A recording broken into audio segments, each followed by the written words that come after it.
Shalom and good morning everyone. మరి పరిశుద్ధులైన బిడ్డలందరూ పస్కా పండుగకు ప్రభురాత్రి భోజనమునకు రేపు సాయంకాలం పండుగ గురించి సిద్ధపడుతున్నారు. మనకి సాయంకాలం నుంచి మరి రేపు సాయంకాలం వరకు సిద్ధపాటు దినము అనగా చాలామంది మరి ఉపవాసం ఉంటుంటారు. ఉపవాసం ఉండే బిడ్డలకు పరమ తండ్రి మంచి ఆరోగ్యమును, బలమును, శక్తినిచ్చి వారిని కాపాడును గాక, ఆశీర్వదించును గాక. ఇది నా కృపావాక్యము. చూసుకుందాం బిడ్డలారా. మత్తయి సువార్త 10వ అధ్యాయము 22వ వచనం.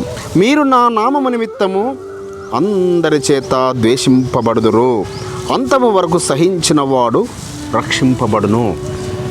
మరి అనేక జనముల ద్వారా నా నామము నిమిత్తం మీరు ద్వేషించబడతారు. ఇది ఎవరికి చెప్తున్నాడు? 12 మంది అపోస్తలులను పంపిస్తూ, నేను మిమ్మలను తోడేళ్ల మధ్యలోనికి గొర్రెల్లాగా పంపిస్తున్నాను. తోడేళ్ల మధ్యలోకి గొర్రెలు వెళ్తే ఎలా ఉంటాయి? తోడేళ్ల మధ్యలోకి వెళ్ళినప్పుడు తప్పనిసరిగా చీల్చండి ఆడతాయి. అదేవిధముగా 12 మంది అపోస్తలులలో 11 మందిని చీల్చారు. మన భారతదేశానికి వచ్చిన మరి తోమా గారిని సహితము మరి వారు అనేక శ్రమల పాలు చేసి, అనేక ఇబ్బందుల పాలు చేసి ఆ చెన్నై నగరంలో ఈ రోజు వరకు కూడా అది పిలువబడుతుంది మౌంట్ థామస్ అని.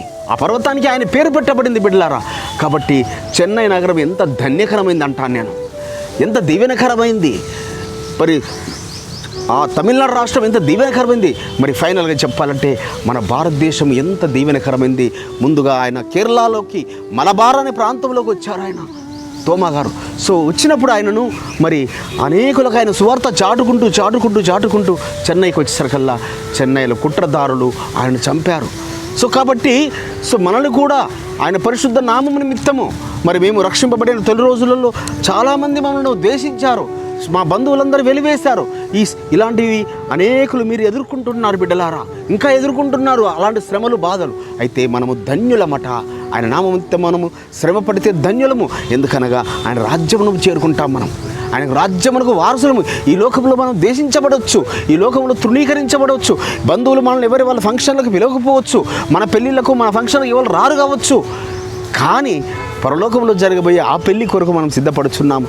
పరలోకపు వధువుగా సిద్ధపడుతున్నాం. మన వరుడైనా, మన రారాజైనా, మన యాషోవా మెస్సీయా యొక్క ఆయనతో వివాహం చేసుకోవడానికి సిద్ధపడుచున్న వధువు సుమా మనము. ఆ విధంగా పరమ తండ్రి మనల్ని వర్ధిల్ల చేసి ఆశీర్వదించునుగాక. ప్రార్థన చేసుకో. పరిశుద్ధుడైన తండ్రి, మీ నామం నిమిత్తం ఎందరైతే శ్రమపడ్డారో వారిని ధన్యులుగా మీరు చేస్తారని వాగ్దానం ఇచ్చినారు. అలనాడు నాయన 12 మంది అపోస్తలకు మీ యొక్క రాజ్యంలో 12 సింహాసనాల మీద వారికి స్థానం ఇచ్చారు. మాకు కూడా మీ రాజ్యంలో చోటు ఇచ్చినందుకు స్తోత్రం చెల్లిస్తూ యాషోవా మెస్సీయా నామమున స్తుతించి వేడుకుంటున్నాము పరమ తండ్రి. మన పరలోకపు తండ్రి, మన రక్షకుడును, విమోచకుడును, నజరేయుడైన యాషోవా మెస్సీయా వారి దివ్య సముఖం నుంచి మీకు, మీ కుటుంబాలకు, వంశాలకు శాంతి, సమాధానం, కృపయు నిరంతరము నిలిచి ఉండునుగాక. ఆమేన్.